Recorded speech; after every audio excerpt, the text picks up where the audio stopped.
বাগেরহাট সদর উপজেলা ছাত্রলীগের সভাপতি সাদ্দাম হোসেনের প্যানেলে মুক্তি না পাওয়া নিয়ে চলছে আলোচনা এই ঝড় নিয়ে স্বরাষ্ট্র উপদেষ্টার দৃষ্টি আকর্ষণ করা হলে তিনি সাফ জানিয়ে দেন কোনো অপরাধীর জামিনের পক্ষে নন তিনি।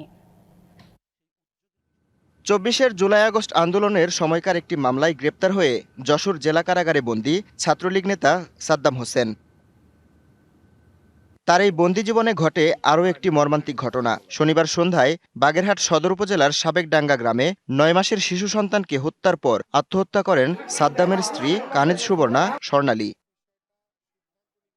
এমন পরিণতিতে স্ত্রী আর শিশু সন্তানের অন্তিম যাত্রায় অংশ নেয়ার জন্য আবেদন করা হয় প্যারোলে মুক্তির।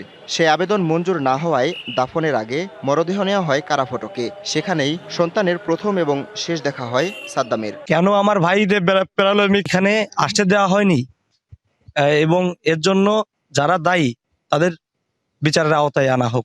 এ ঘটনায় তোলপাড় চলছে সারা দেশে। ক্ষোভ, অসন্তোষ আর অমানবিকতার অভিযোগে সয়লাব সামাজিক যোগাযোগ মাধ্যম। তবে প্যারোলে মুক্তির বিষয়টি ব্যাখ্যা করেন বাগেরহাটের জেলা প্রশাসক। প্যারোল সংক্রান্ত যে বিষয় সেটা যে জেলায় বন্দী সেইখানে জেলা ম্যাজিস্ট্রেটের কাছে আবেদন করতে হয়। আমাদের মেসেজটা তাদের পরিবারকে পৌঁছে দেওয়া হয়েছে এবং তারা খুব সন্তুষ্ট চিত্তে যে এটা আমাদের এখতিয়ারে নয়, তো তারা পরবর্তীতে আমাদের সঙ্গে বা আমার সঙ্গে আর যোগাযোগ করে নাই। এদিকে স্বরাষ্ট্র মন্ত্রণালয় এক বিজ্ঞপ্তিতে জানায় সাদ্দামের প্যারোলের বিষয়ে কোনো আবেদন করেনি পরিবার। সচিবালয়ে গণমাধ্যমের প্রশ্নে স্বরাষ্ট্র উপদেষ্টা এড়িয়ে যান বিষয়টি। বলেন, আওয়ামী লীগ বা নিষিদ্ধ ছাত্রলীগ নয়, যে কোনো অপরাধীর জামিনের বিরুদ্ধে তিনি। না না, আমি দায়বদ্ধ না। আমি আজকে কৃষির জন্য ডাকছি না,